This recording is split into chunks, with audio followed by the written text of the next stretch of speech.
Welcome to another episode of Talk to the Fedora, chatting about hard-hitting, honest entrepreneur wisdom that you can use to grow your small business. My name is Jarrod Goldsmith from eSAX Virtual Events, and today we're very pleased to be welcoming two guests, Hailey Hechtman from the Causeway Work Centre and Dancia Susilo from the Missing Link Project. Hailey Hechtman is a creative, intentional, and purpose-driven social impact leader with a passion for co-creative team development, strength-based program implementation, and collective impact. She's a strong communicator with a background in direct service provision that recognizes both the importance of a big picture perspective and a practical, hands-on philosophy towards creating sustainable change. Hailey moved back to Ottawa in August 2020 to begin her role as the executive director for Causeway Work Centre. Causeway Work Centre is a nonprofit organization that supports people who have experienced mental health related barriers to employment, helping them find meaningful work and live more independently. Dancia Susilo is one of the hardest working potatoes you'll ever meet. She has a background in psychology, social change, is a published author, ex-model, actress, and singer who started her first business at the age of 18. Dancia is now the executive director of the Missing Link Project. The Missing Link Project aims to uplift and nurture the community's youth by creating and providing after-school programs such as fitness literacy, business and financial literacy, and mental health literacy. Dancia and Hailey, thank you so much for joining us today. Thanks Thank for having us here. So let's find out from where you're both calling in from. Let's start with you, Hailey. Yeah, I'm calling in from here in Ottawa. I'm currently in my office at Causeway Work Centre. And how about you, Dancia?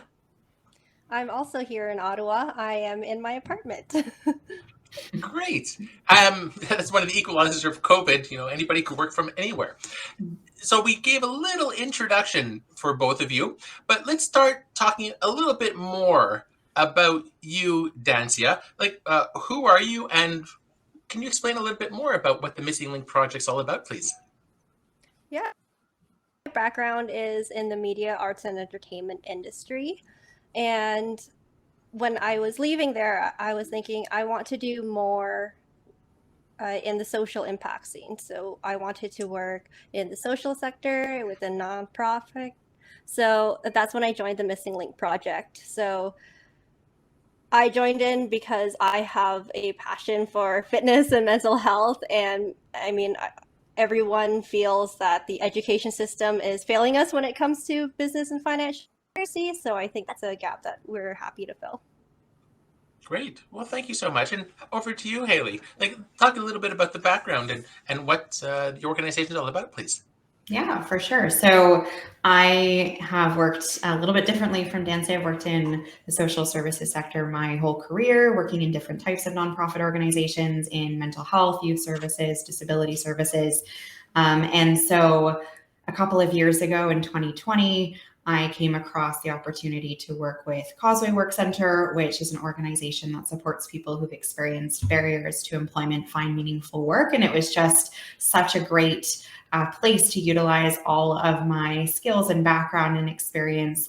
That combination between mental health and employment, I think, is so important. We talk a lot about, what does mental health in the workplace mean? And also how do we create spaces that are inclusive and accommodating? And so bringing those two features together was really impactful for me. So our work really centers around helping people identify an avenue for them that's going to be the most successful moving forward. So whether that's pursuing self-employment, whether that's looking at, opportunities to work in the community, whether that's pre-employment, so assessing like what are my skills and what are my interests and what is my background, really helping people to dive deeper into where they want to focus more moving into the future. And then we also have a lot of wraparound services. So we really recognize that people's lives are intersected with other factors like housing and mental health care and food security. So having those wraparound services is so helpful to make sure that people have the supporting conditions that they need to find and maintain work. So Hailey, those who would resonate most with your story would be what? People looking for employment or underrepresented groups? How would you describe people who would resonate most? Yeah, I think, resonating with the work that we do, anyone can resonate, even if someone has had a difficult time finding a job or finds the process of looking for work, stressful or anxiety provoking. I think there's definitely a place where you can resonate really well with that as well. And then as employers, trying to find people who are interested and committed and motivated to find jobs, or who maybe haven't had the fair opportunity that they've looked for, but are really excited to get into the workforce. I think they can resonate as well. And then, for my personal story, people who are looking at leadership and wanting to be a part of working in the nonprofit sector, I think can resonate as well. Thank you. And over to you, Dancia. What are the types of people who would resonate with the Missing Link project, please? So teens who are impoverished or at risk for living under the poverty line. So what we especially want to do is, with the economy and how difficult it is to move up the socially, try to get these kids who are at risk and under the poverty line to give them the actual resources to become sustainable adults and be able to live a financially free life. Right. And the concept of collaboration, it crosses all boundaries. I'm very pleased that both of you have different organizations, but we're collaborating together on this podcast. So Dancia, how important is the concept of collaboration for the Missing Link? I think it's everything. And I think it's the future for all industries, whether it's in the nonprofit sector or in the for-profit sector. I mentioned Hailey and connected you guys together to be on this podcast, all of us, because we are partnering together. Hailey works hugely in the mental health pillar. And for us, I know we have it more dispersed and more on the educational aspect, but she also puts it into the actual workforce, right? So where we can teach them, hey, here's how to save your money, and then we can move them along to Hailey and be like, hey, now she can help you make money. That's a great opportunity. How about you, Hailey? Yeah, I would agree that collaboration is so key, not just for the organizations that are working together, but for the people that we're supporting to have much clearer pathways to success. I think, working in silos and not having any integration makes it so much more difficult for people to get the supports that they need, because they're having to navigate so many different services. And so us having these partnerships and collaboration allow us to identify, like, what are the challenges that we're seeing that people are facing, and how can we come up with solutions that help to address those in ways that really integrate what we're seeing from different perspectives. I think about, for us working in employment is so interconnected with every other aspect of someone's life. If you don't have a safe place to live, then it's really hard for you to find and maintain work. So we need to be working with the housing sector. If you're, a young person, like Dancia was saying, who is really struggling with the financial resources, and you don't have access to supports around financial literacy or digital literacy, because so much of the work that we do is online, then when you find a job, how are you going to navigate, this new paycheck, and how do we support people to develop the skills so that they feel confident when they're pursuing work and trying to find work? So yeah, I think it's central to everything we do. And it's so important for organizations to share resources and share knowledge and experience with each other, so we're all better at the end of the day. Right. I'm very pleased to hear you say that, because a lot of the times people start organizations, or businesses for that matter, thinking, okay, I'm going to destroy all my competition and I have to really stay in business in the future, and this is what I'm going to do, at the expense of that community mindedness. But hearing both of you talk about, you work together, you share, you pool the resources, and that helps the community. I love this. This is a great collaboration. So Dancia, thank you for bringing us together today. Continuing on the concept of collaboration, one of my favorite topics is networking. So Hailey, let's start with you about, what does networking mean to you? And do you have any thoughts on how people could leverage networking? Totally. I love connecting with people. It's probably my favorite thing ever. But not in the traditional networking sense of, going to, not that there's anything wrong with going to an event and meeting people that way. I think it can be super helpful. And especially if you don't know anyone or you don't have any connections in a new community, it's really of benefit to go to events that are specifically scheduled for networking and find that time. But for me, I really like to create personal connections with people. And a lot of that starts from looking for the type of people that I want to have conversations with. So I look at different organizations and what they're doing, or different, people who are in leadership who are doing really interesting and creative things, and often just feel the need to reach out to them and say, I've been watching what you're doing and I'm really impressed by it, or I'm really interested in it. Can we have a conversation? And many of the connections that I've made over the last couple of years have started that way of, for lack of a better word, fangirling over people and saying, I really love how you approach this work. Is there a chance for us to connect? Because you're the kind of person that I want to have in my circle. And so, yeah, I think if I were to give tips to someone who's looking at building their network, that's one where I'd really start of find the things that you're interested in or passionate about, or things that people are doing that you want to learn more about, and compliment them on it, and see if there's opportunities to learn from each other and build that relationship. Because at the end of the day, networking is really hollow if it's just a transaction of, I want this from you and this is what I can provide, versus developing a relationship that really is based in understanding and a desire to get to know the other person. That's right. Like when we were talking before, if I understand correctly, it's that interpersonal, the relationship building. When we were talking earlier before we started, you talked about how you love using LinkedIn, reaching out to people, and rather than making it just a transaction, hey, I'm looking for a gig, can you help me out? Versus, I like what you've been doing. You've been doing the research about them. And I think it's a brilliant way to go about it, because if somebody just cold calls you and says, hey, you want to buy my services? Probably not.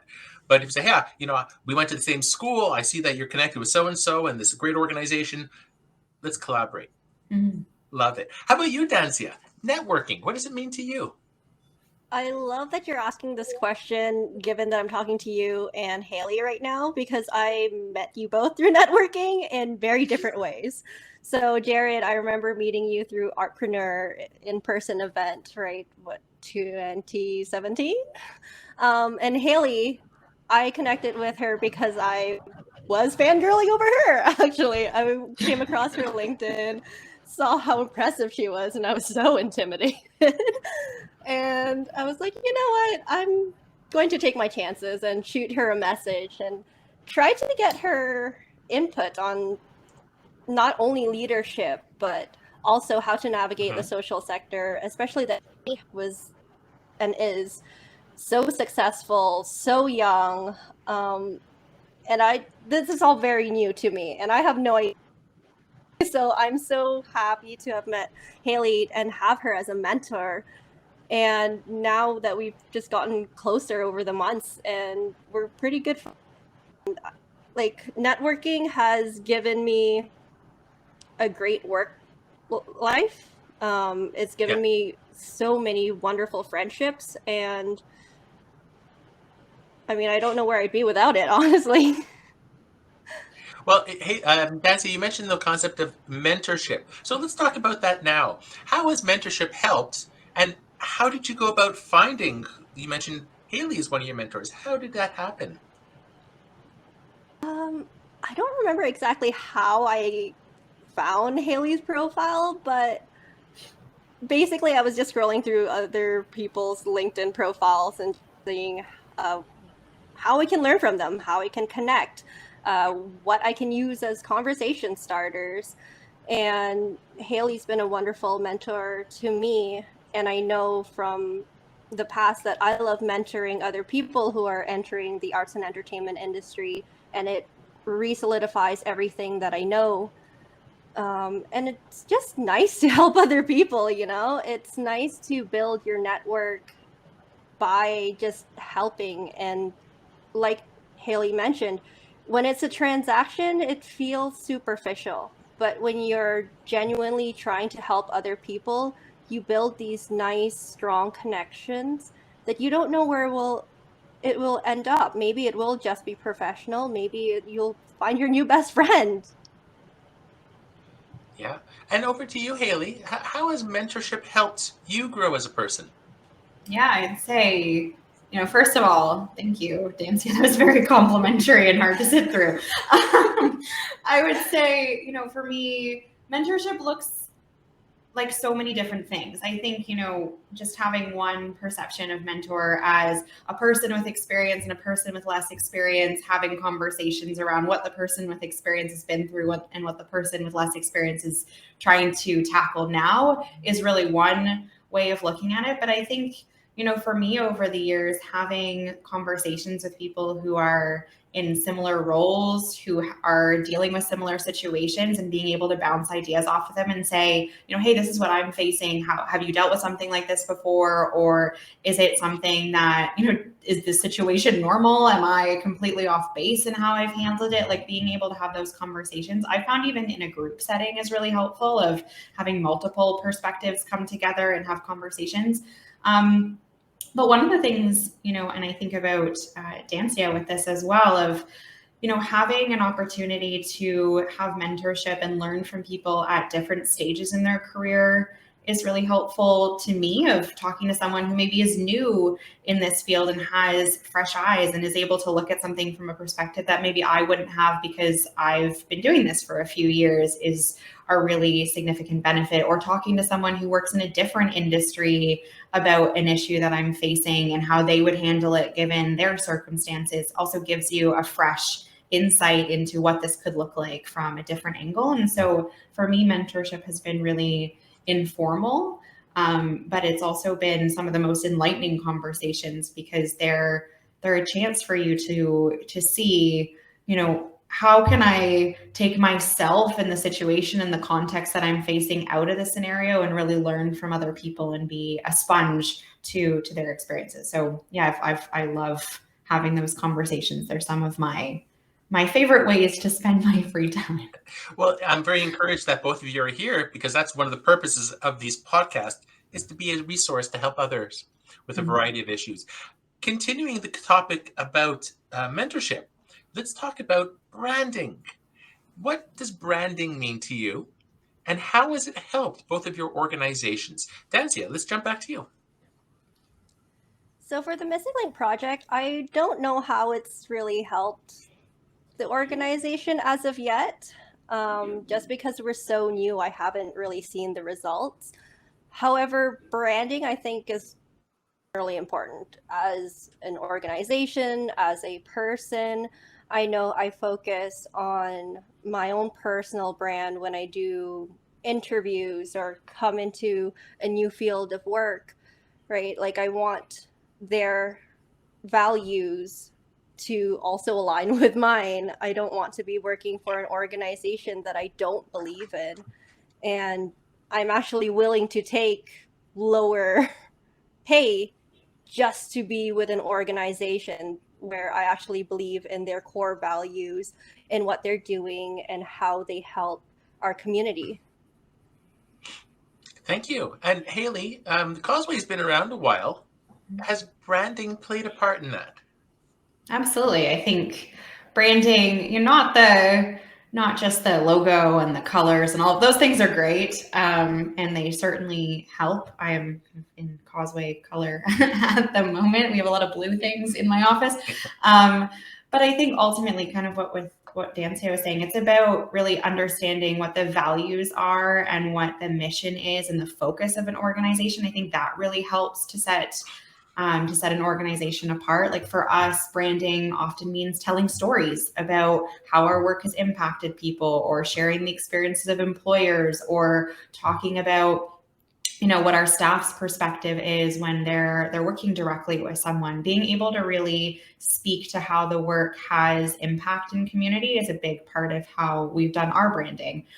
For example, every year we run this campaign. We ran it back in December called Work Regardless Week, where we talk about, regardless of someone's situation or their experience or the barriers that they face, there is, an opportunity out there for them, and there is meaningful work that they can find. And so a big part of that was connecting in community and getting people to share their stories and share from there, so that, leveraging the fact that the work that you do means something to people, and that hearing stories is going to resonate a lot more than just describing a program, I think has been what's been most successful for us when it's come to branding. That's great. Thank you. And another great topic that I know both of you have quite a few things to talk about is cash flow money tips. I mean, Dancia, I know you teach some of this for the youth. Would you care to share some of your favorite cash flow tips? Oh, geez, I feel like that's such a loaded question because there's so much that you can do, right? Keeping in mind, Dancia, that the target market for the podcast are small business owners, perhaps those thinking of starting a business. Okay. I think try to figure out how you can be creative when it comes to marketing and branding, right? Like when we're starting the Missing Link project, we obviously don't have any funds, and something that was really helpful for our marketing were kind of like stickers or QR codes and those types of things. So instead of getting a company to do a mass print of stickers of QR codes that we may change in the future that we're unsure of, I actually handmade our stickers. I used one of the baking sheet papers, packaging tape, and just paper printout, and then just layered them in a way that I just created stickers for all these different things and different posters. Yeah. Oh yeah, not having to reinvent the wheel by expending so much money that it might change in the future. Mm-hmm. And It's those using initial what you have. costs especially are important, right? Because that's your startup fund, and that's going to drive your clients that initial cash flow, and then you can reinvest it and then grow from there. For sure. And how about yourself, Hailey? Yeah, speaking from the perspective of someone that's running an organization that's been around a long time and has had, different sources of funding throughout, I think, one thing that I would say for us that's been really helpful is really setting intentions around what we're trying to accomplish. So for example, when we're looking at grant opportunities, rather than looking at a grant opportunity and saying, how do we fit into this grant box and how do we create a program that's going to fulfill the needs of this grant, we think about what are we trying to fund and how do we find a grant that's complementary to that? Because a lot of organizations, especially in the nonprofit space, can pull themselves in a million different directions trying to fit the mold of a grant and end up taking on these projects that are maybe not aligned with their mission or are not, long-term or don't have a lot of sustainability. So we've really tried to narrow in and say, if we're going to apply for funding, can we guarantee that it's going to be sustainable for more than 1 year? Is it aligned with the priorities that we have? Is there a way that we can make sure that our overhead costs are built into this so that we're not, covering a whole bunch of extra hours on our back end that's not being paid for anywhere? So thinking about it really intentionally. And also, one thing we've been exploring a little bit more over the last little while is, are there ways that we, through collaboration, can share costs? A lot of organizations pay training fees. They pay for, mental health first aid or for first aid in general. Are there ways that we can bulk purchase between organizations to share that cost? So really thinking about how you can leverage your resources a little bit more effectively. Yeah, like making the dollar go further. Like in your case, Dancia, you're starting up the organization. What can you do from on your own that you don't have to go expense money that you might not have yet? Or like you said, Hailey, work or partner with other organizations. That's some great knowledge there. Thank you for sharing. Now the concept of processes, how you go about doing certain things. Maybe it's hiring staff or working on programming or applying to grants or getting the word out. Has anything changed because of COVID? I feel like, one thing that's really interesting to me, I was at an event a couple of months ago and they were talking about how the pandemic has changed the way that we structure work. And they were saying, during the pandemic, we moved towards this very procedural kind of checklist driven way of working. but we're also trying to use that same mindset to evaluate big, sticky, complex problems, and that doesn't work. And so for me, when I think about process, I think about what mindset, first of all, do I need to be in order to achieve what I'm trying to achieve? Because if I'm trying to do something really step by step, like apply for a grant, there's a certain number of pieces that I'm going to need to do and set aside time, versus if I'm trying to look at, organizational planning, it takes a very different mindset to think about the future and to look at, the web of different opportunities that we might be exploring. So putting myself in, asking myself some questions around what mindset do I need to be in to fulfill whatever task it is that I'm trying to accomplish. Do I have the time set aside to do this? And am I the right person to be navigating this process? Who else do I need to bring in? What other insights need to be a part of developing whatever this process is a really important kind of starting point for me. But when it comes to how COVID has changed the way that we work, I think it's in some ways been really great to have flexibility and be able to kind of adjust our schedules and work from home part of the time and work in the office.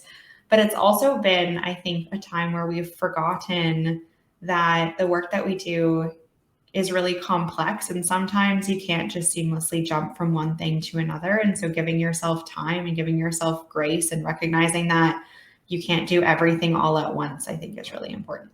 Right. Two things jump out at me. One is the idea of a good manager, or executive director for that matter, is noting where your people would be best suited and giving them the responsibility and the mandate to fulfill that. The trust factor with your staff, huge. The second leads into our next question, is the time management. Hailey, you mentioned a few times, figuring out the time, putting yourself in that mind frame and working on it. How do you manage time with such a busy schedule? Sometimes terribly. I am by no means flawless at managing my time, and I don't want to give off the impression that I am, because, I find it really difficult sometimes to balance a lot of different competing priorities. I will say, one thing that's really helped me is setting aside one day a week where I don't have any meetings and I don't have anything scheduled, so that I can really dive into the deep work. So, picking a theme for that day of something I need to work on and just dedicating that full time to that versus jumping around. I find, we all have, I think, an illusion that we're good at multitasking. And I don't think that many people are that good at multitasking. I think you can surface level jump from one thing to another, but when it comes to big overarching organizational priorities, it's really hard to go from one thing to another thing seamlessly and in a way that really gets deep into what the issue is. And so I try to spend less of my time jumping around and more of my time focused when I need to be focused, and then set aside time to be a little bit more flexible. But yeah, it's a work in progress. I am always trying to identify better tips, and I'm easily distracted. So it's something I'm constantly trying to get better at. Right. Thank you. And Dancia, there's no doubt you juggle a lot of potatoes. I can't think of a more busy person out there. How do you do it all? How do you manage your time? What is your secret? I literally just focus on 3 projects at a time. So I have like one main project and 2 secondary ones, I guess. So I would always jump into the main project, do as much as I can without burning out or getting distracted. And once I notice that I am getting bored or burnt out or distracted, I switch to my secondary or tertiary project. And if I may, like, Fresh being burnt out in that point, Dancia, means just like, oh, you don't have the enthusiasm anymore. It could be after a few hours. Yeah, Okay. so not physically burnt out where you can't do anything at all, but more so I'm exhausted with this project. I can't be creative in it anymore. I can't gather all perspectives for this project. So yeah, it's best to take a step back and focus on that secondary or tertiary project. And then once I complete that main task and that's done, I choose the secondary project to now become my main project. And it feels almost a lot more doable just because it's mostly completed by that point, right? And then you have your new starter project as your tertiary. And because it's new, it's still exciting. And because you don't have so many new things going on at once, you don't have so many programs or projects running at once, you don't feel overwhelmed. And I think that's helped not just professionally, but also in my personal life. Yeah, really important. And what successes are you most proud of, Dancia? You've been involved in so many different organizations and initiatives. Are there any that come to mind that you're most successful about? The most recent award that I won, I have to give so much thanks to Hailey because she nominated me. But I was awarded for most outstanding impact staff by Charity Village in the nonprofit sector, and that is a national award. So I did not expect it, considering I'm very new in the sector. But I'm so thankful to have all of this support. Oh, that's fantastic. Congratulations. Thank you. Hailey, how about yourself? We could talk about professionally or the organization, some of the successes that you're most proud of. Yeah, there's so many. I would say, for Causeway as an organization, I'm really proud of in the first 2 years that I was here, we were able to put together a strategic plan for the next several years and really get clear on where we're going and what we're trying to accomplish. And we did a lot of engagement as part of that process. We brought in our clients and our staff and our community partners and employers and really heard from the people who are involved with our services. What is it that we're doing well and where do we need some work and where should we focus our energy when it comes to growth and development? And for myself personally, I'd say, the thing I'm most proud of years ago, I was part of launching a crisis line in the Yukon, and I still am so grateful for the experience that I had as part of that project. Not because, it was something that, I wanted to throw up there and say like, this was me. I'm really proud of it because it was something that the community developed together, where we had these group of volunteers who came from all sorts of different backgrounds and different perspectives and different experiences, who really wanted to be on the ground creating something that they could offer to their community. And so one of my proudest moments is just being a part of that group of people and seeing them flourish and seeing them support the people that they've always wanted to provide help to, but didn't necessarily have the venue before we put this in place. And so, yeah, that's one of my favorite things that I've been a part of over the course of my very, very random, in many ways, career. What a great opportunity for the community for that. So congratulations to both of you. What some great honors. On the other hat, some of the challenges, perhaps failures. We could talk about adapting, resiliency, work-life balance, some of the lessons learned. Hailey, let's continue with yourself.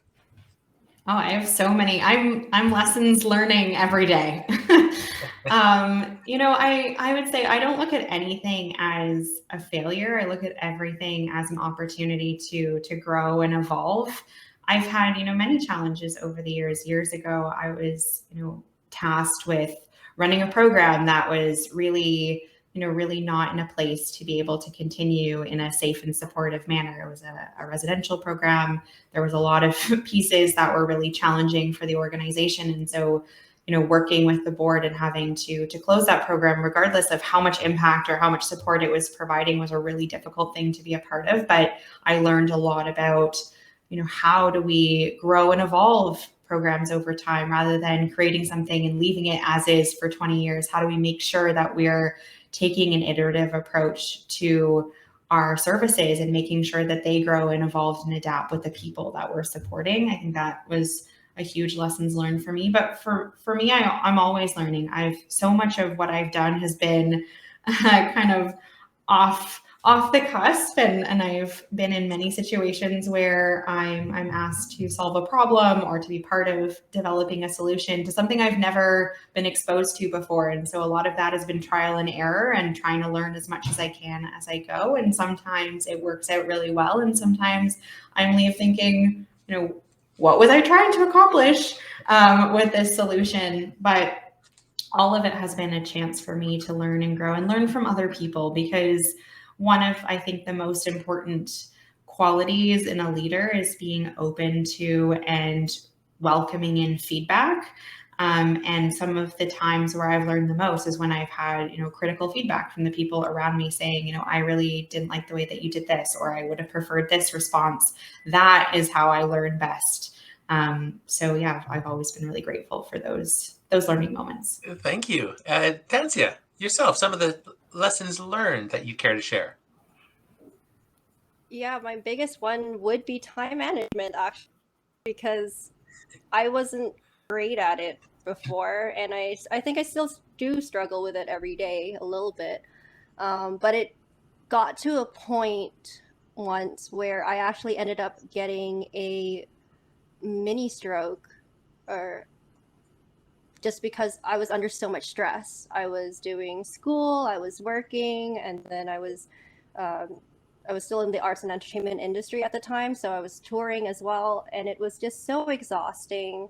At some point, I just blacked out, and I didn't find out until after I talked to a doctor. It's like, oh yeah, that actually sounds like a TIA, which is a mini stroke, and it's just because of all the stress I was under and the lack of rest that I was getting.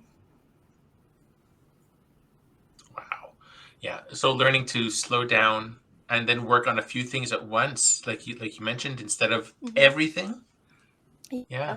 A mixture of that and also just learning how to rest. I think a lot of people resting as shutting off your brain, maybe watching TV or sleeping a little bit longer, but that's just not enough. You need that creative rest where you're surrounding yourself with art, whether that's nature or man-made. You also need to have that social rest. There's so many different kinds, and you need to make sure you have a balance of all of them. Yeah, really important, that the mental well-being. It takes a lot of different angles. Yeah. So we're going to be wrapping up shortly, folks. So where do you both see yourselves in a year or two from now?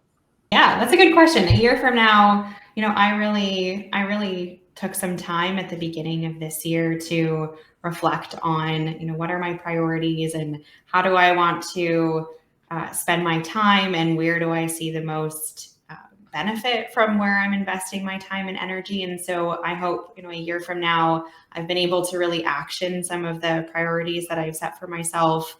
I want to see our organization continue to grow in a way that is meeting the needs of our community, not just growing for the sake of growing, but really focused in on how are we working in partnership? What does that look like for the community we're serving? How are we reflecting their voices in our decision making? So that's where I would like to be and continue to grow and evolve. I hope to know more a year from now than I knew right in this moment.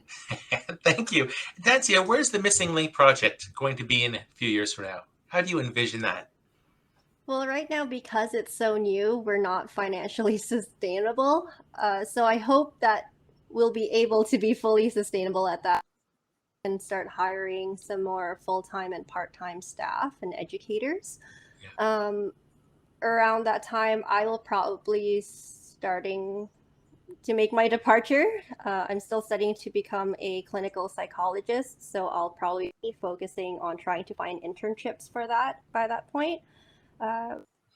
Always going to be there to support the Missing Link project in any way that I can. Even 10 years down the road when I'm not the executive director anymore, I still want to help out. I want to help out the community in general. That's great. You're doing a fantastic job of it, Dancia. Before we wrap up, any last words of wisdom for others? Dancia, let's continue with you. I would say celebrate your successes. I don't know for everybody in general, but I know in the nonprofit sector, we don't thank ourselves enough. We don't appreciate each other enough.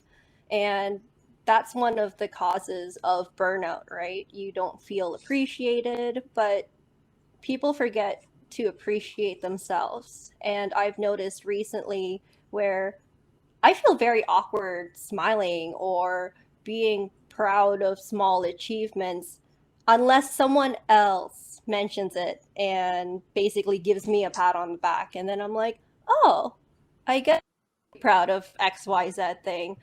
And yeah, I think trying to get into the habit and trying to make it a societal norm to be proud of yourself and happy for yourself is so important. And how about yourself, Hailey? First of all, I love that because I don't think we do give ourselves enough credit. And I also think that we often, when we're working towards something and we get there, we just think about the next thing we're working towards rather than taking a moment to reflect back on the process and the accomplishments and the milestones along the way. We're just like, what's next? So I think that's a really good point. I think for me, words of wisdom would be, take some time to think about what's really important to you.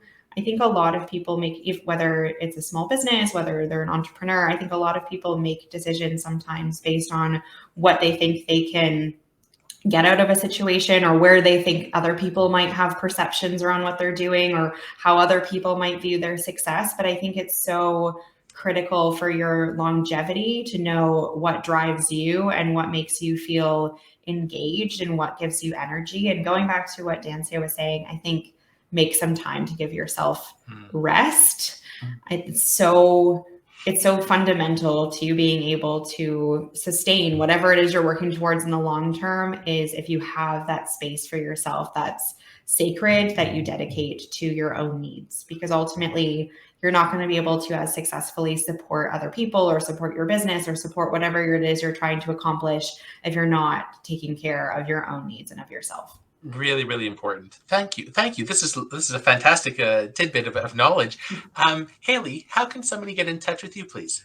Yeah, they can check out our website at Causeway or causewayworkcentre.org. They can reach out to me directly. My email is just Hechtman at Causeway Work Centre, and then also on LinkedIn, just Hailey Hechtman, and on Instagram, I'm Hailey.Hechtman. Thank you. And Dancia, how can somebody get in touch with you, please? They can also reach us through our website, so themissinglinkproject.org. You can also reach me on LinkedIn, Facebook. Perfect. Well, thank you. I'd like to thank Hailey Hechtman of the Causeway Work Centre and Dancia Susilo of the Missing Link Project for joining us and sharing some wisdom on Talk to the Fedora. We hope that this segment has provided some wisdom that you can use to grow your small business.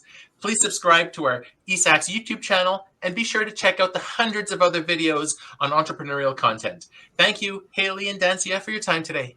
Thank you. Thanks for having us here.